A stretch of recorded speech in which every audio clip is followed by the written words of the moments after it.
영원의 기록가 에녹 성경이 침묵하는 시간을 말하다. 일부 빌딩 블록 성경 속 미스터리. 창세기 5장 24절. 가장 수수께끼 같은 구절 중 하나입니다. 에녹이 하나님과 동행하더니 하나님이 그를 데려가심으로 세상에 있지 아니하였더라. 성경은 이렇게만 기록하고 넘어갑니다. 도대체 어떻게 동행했다는 걸까요? 하나님은 왜, 어떻게 그를 데려가신 걸까요? 홍수 이전 시대에 하나님과 특별한 관계를 가졌던 이 인물에게 무슨 일이 있었던 걸까요? 그리고 그보다 더 유명한 창세기 6장 1-4절의 미스터리. 하나님의 아들들이 사람의 딸들의 아름다움을 보고 자기들의 좋아하는 모든 자를 아내로 삼는지라. 당시의 땅에 네피림이 있었으니 하나님의 아들들은 누구일까요? 네피림은 대체 무엇이었을까요? 성경은 이 엄청난 사건에 대해 놀라울 정도로 간결하게, 거의 무심하게 말을 아끼고 그 문을 닫아버립니다. 바로 여기서 에녹서의 이야기가 시작됩니다. 성경이 조용히 문을 닫은 그 순간 에녹서는 다가와 속삭입니다. 그 뒷이야기 들어볼래? 에녹서는 단순한 전설이나 신화가 아닙니다. 이것은 기원전 2세기부터 1세기까지 약 200년에 걸쳐 집필된 유대교 묵시문학의 정수입니다. 지혜문학, 예언, 묵시, 천문학적 기록이 혼합된 독특한 형태로 신약 성경이 탄생하기 직전에 뜨겁고 고민 많은 유대교 정신 세계를 가장 생생하게 보여주는 창문입니다. 당시 사람들은 왜 이 책에 그토록 매료되었을까요? 그들은 이 책에서 무엇을 찾고 있었을까요? 그 질문에 답하기 전에 우리가 에녹서를 바라보는 기본적인 시각을 하나 정리해야 합니다. 에녹서는 경쟁자가 아닙니다. 성경을 대체하려는 책이 결코 아니라는 점입니다. 오히려 에녹서는 해설자이자 배경화면에 더 가깝습니다. 마치 위대한 명화의 배경을 채색하는 광활한 풍경처럼 성경이라는 메인 그림이 어떤 시대적, 사상적 배경 위에 그려졌는지를 보여주는 열쇠입니다. 우리는 이 책을 통해 성경의 저자들과 최초의 독자들이 호흡했던 공기를 마시고 그들이 품었던 질문과 고민을 우리의 가슴으로 느껴볼 수 있습니다. 2부 본질의 질문 다시. 인간의 영원한 고민. 에녹서를 단순히 타락한 천사와 네피림의 스토리 정도로만 본다면 우리는 이 책의 가장 깊은 핵심을 완전히 놓치게 됩니다. 이 책의 영혼은 단 한 가지 질문에서 뿌리를 내리고 있습니다. 그것은 오늘날 우리를 괴롭히는 바로 그 질문이기도 합니다. 하나님, 당신은 정말 정의로우신 분이 맞습니까? 선한 자가 고통받고 악한 자가 번성하는 이 세계를 당신은 왜 내버려 두십니까? 에녹서는 이 신정론적 질문에 당시로서는 가장 포괄적이고 체계적인 답변을 제공하려 했습니다.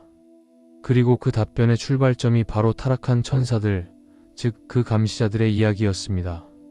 창세기가 한 줄로 스치듯 지나간 하나님의 아들들을 에녹서는 하늘에서 내려온 감시자들로 묘사합니다. 그들의 지도자 쇠미하자나 이어지는 19명의 천사장들은 단순히 인간 여인을 탐낸 것이 아니었습니다. 그들은 의도적으로 하나님의 창조 질서를 거스르기로 결심했습니다. 우주적인 반역이었죠. 하지만 에녹서에서 더 중요한 것은 그들이 가르친 지식입니다.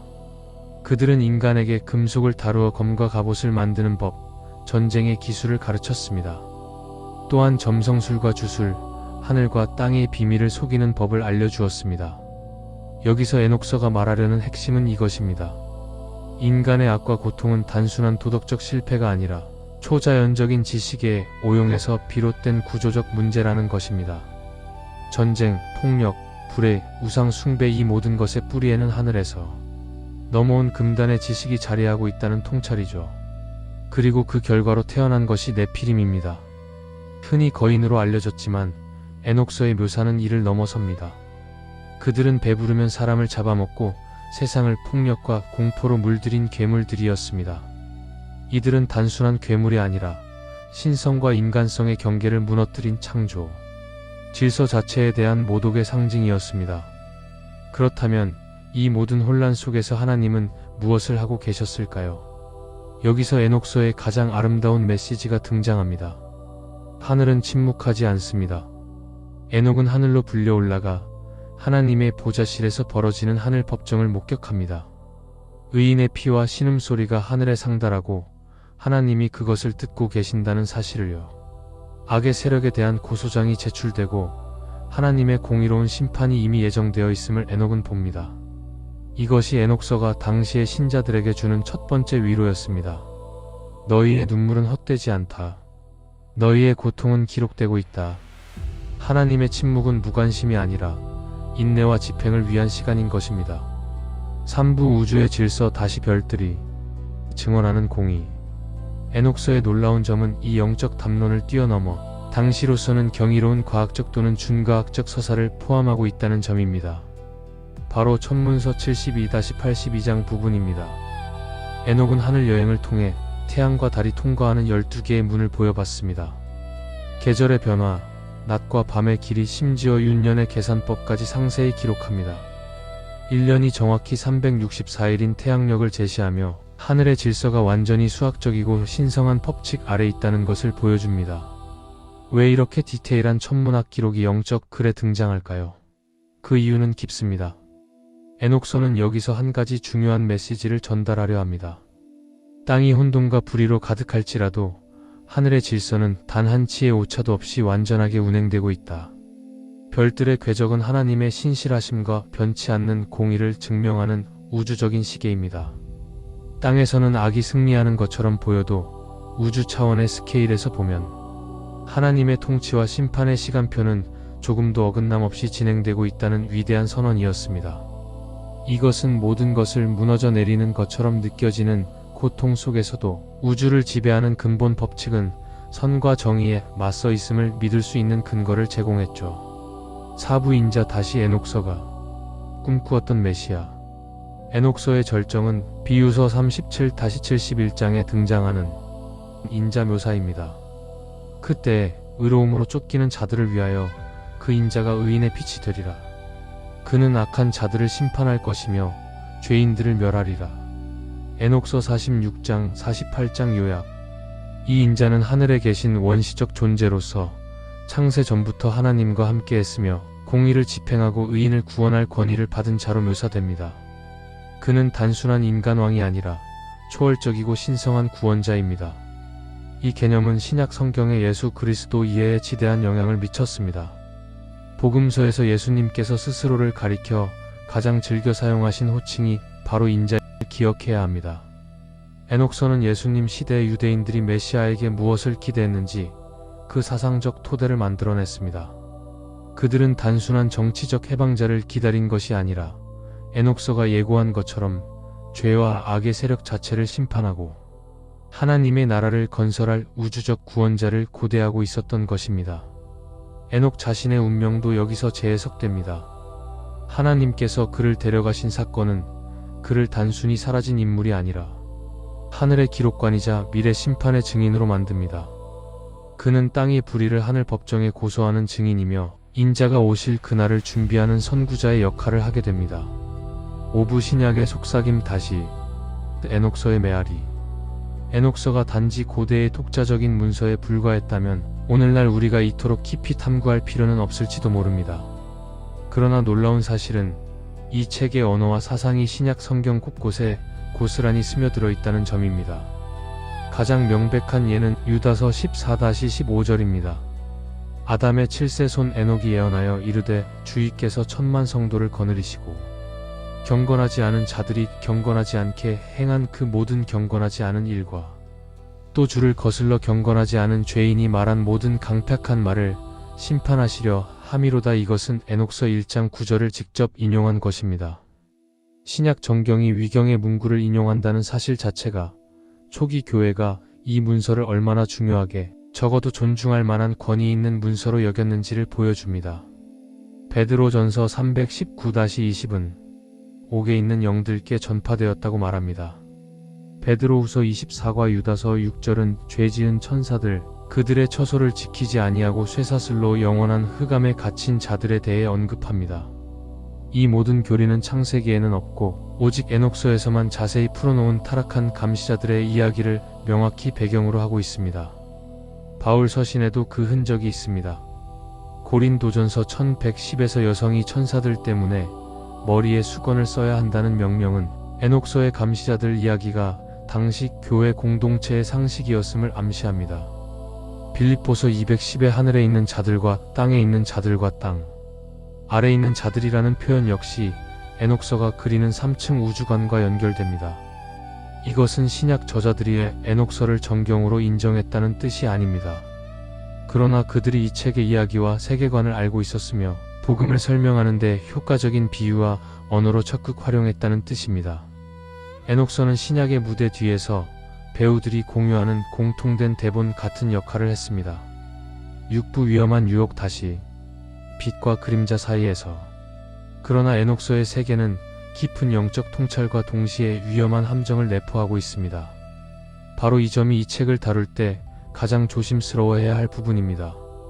에녹서는 신비로운 지식, 비밀, 감춰진 진리에 대한 강한 갈망으로 가득 차 있습니다. 이것이 당시에 핍박받는 신자들에게는 위로가 되었지만 그 자체가 목적이 되어버릴 때 이 책은 영적 여정에서 본질을 이탈하게 만드는 미로가 될 수 있습니다. 첫째, 과도한 천사론에 빠질 위험이 있습니다. 에녹서는 다양한 천사들의 이름과 역할 가브리엘, 미가엘, 라구엘, 우리엘 등을 열거합니다. 이는 하나님과 인간 사이의 중보자적 질서를 보여주려는 의도였지만 후대의 영지주의나 신비주의 전통에서는 이 천사들에 대한 숭배나 과도한 관심으로 이어지기도 했습니다. 우리의 중보자는 오직 한 분, 예수 그리스도이심을 기억해야 합니다. 둘째, 숨겨진 비밀에 대한 집착입니다. 에녹서는 말하지 말라는 금기된 지식들을 상세히 기술하는 아이러니를 가지고 있습니다. 이는 때로 독자로 하여금 금지된 과일을 더 탐내게 만드는 심리적 효과를 낳습니다. 진리의 핵심은 예수 그리스도 안에 명확하게 게시되어 있습니다. 그분의 가르침과 삶 너머에 더 근본적인 비밀이 있다는 생각은 위험한 유혹입니다. 셋째, 세상에 대한 극단적인 이원론입니다. 에녹서의 세계는 빛과 어둠, 의인과 악인, 이 세상과 오는 세상이 날카롭게 대립됩니다. 이는 고난당하는 자들에게 확신을 주지만 동시에 세상을 철저히 부정하고 도피적인 신앙을 조장할 수 있습니다. 하나님은 이 세상을 심판하시지만 동시에 사랑하셔서 아들을 보내셨습니다. 마지막으로 가장 중요한 것은 에녹서는 예수 그리스도를 알지 못합니다. 이 책은 메시아에 대한 강렬한 기대와 예표를 담고 있지만 그 기대를 완성시킬 분의 이름과 얼굴은 모릅니다. 에녹서는 질문을 던지고 갈망을 불러일으키지만 궁극적인 답을 줄 수는 없습니다.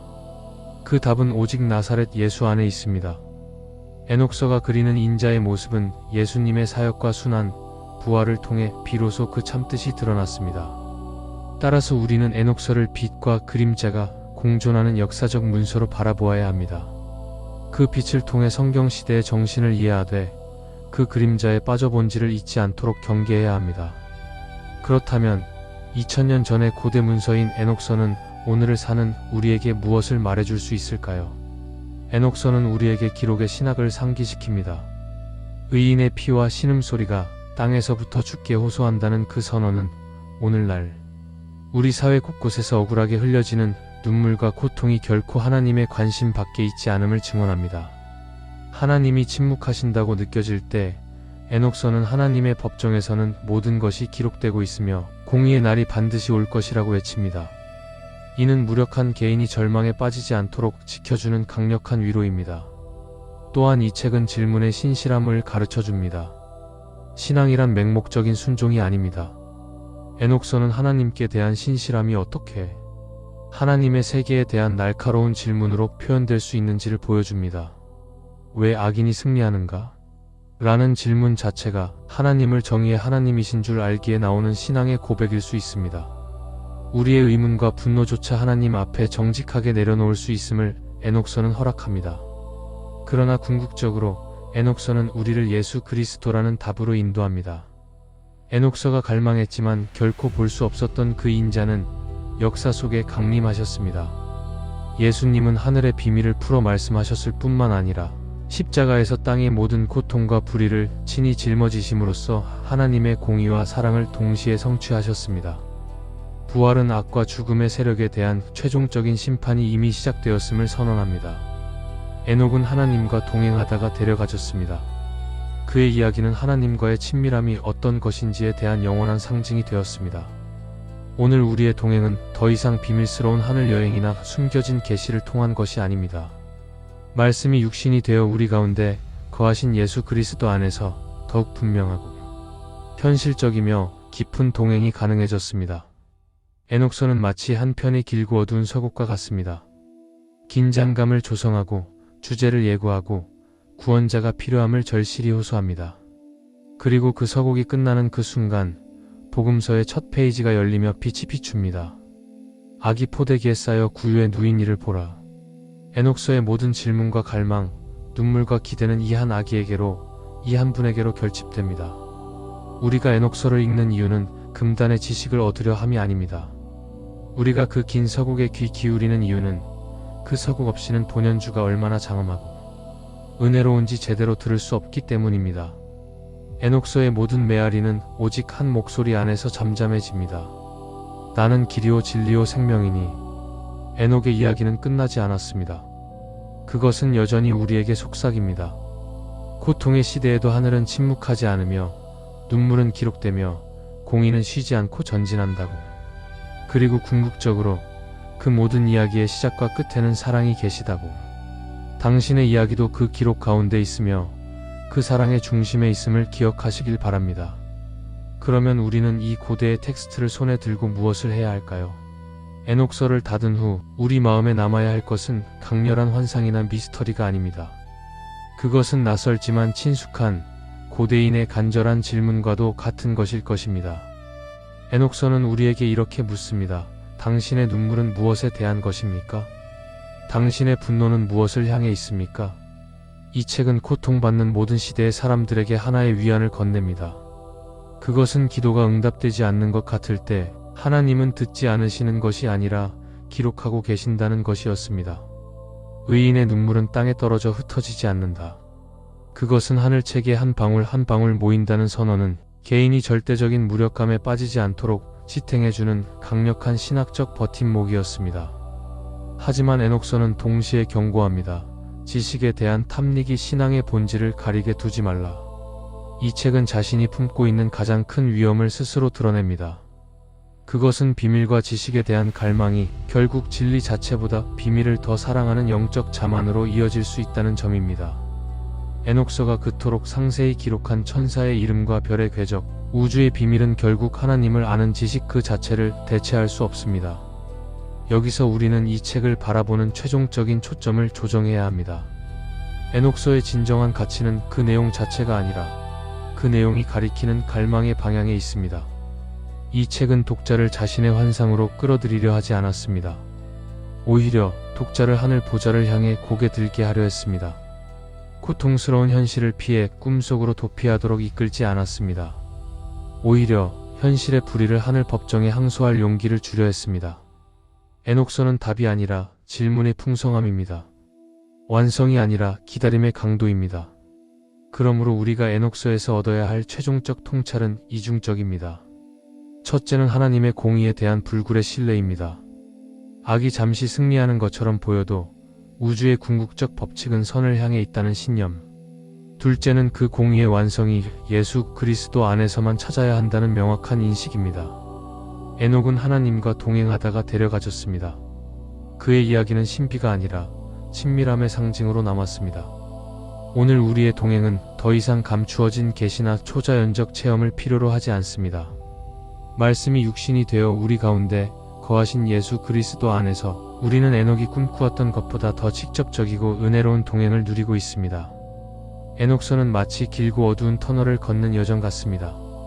터널 벽에 새겨진 고대 문자들을 해석하며 걷지만 그 모든 문자의 의미는 터널 끝에서 만나는 빛을 통해서만 완성됩니다. 그 빛은 더 이상 예고나 예표가 아닙니다. 그것은 세상의 빛이요 인자이신 예수 그리스도의 얼굴빛입니다. 우리가 에녹서를 탐구하는 모든 노력은 궁극적으로 우리로 하여금 이 고대의 책이 알지 못했고 알 수 없었던 그 한 분 예수 그리스도의 풍성함과 충만함 앞에 겸손해지게 하기 위함입니다. 에녹서가 우리에게 남기는 최종 유산은 호기심이나 지적 만족감이 아니라 그리스도 안에서의 침묵과 경외입니다. 그 안에서 모든 질문은 침묵하지 않지만 모든 대답은 은혜로 충만해집니다. 이제 에녹의 종소리는 우리 마음속에서 찾아들고 그리스도의 현현이 우리 삶의 무대에 우뚝 서야 할 때입니다.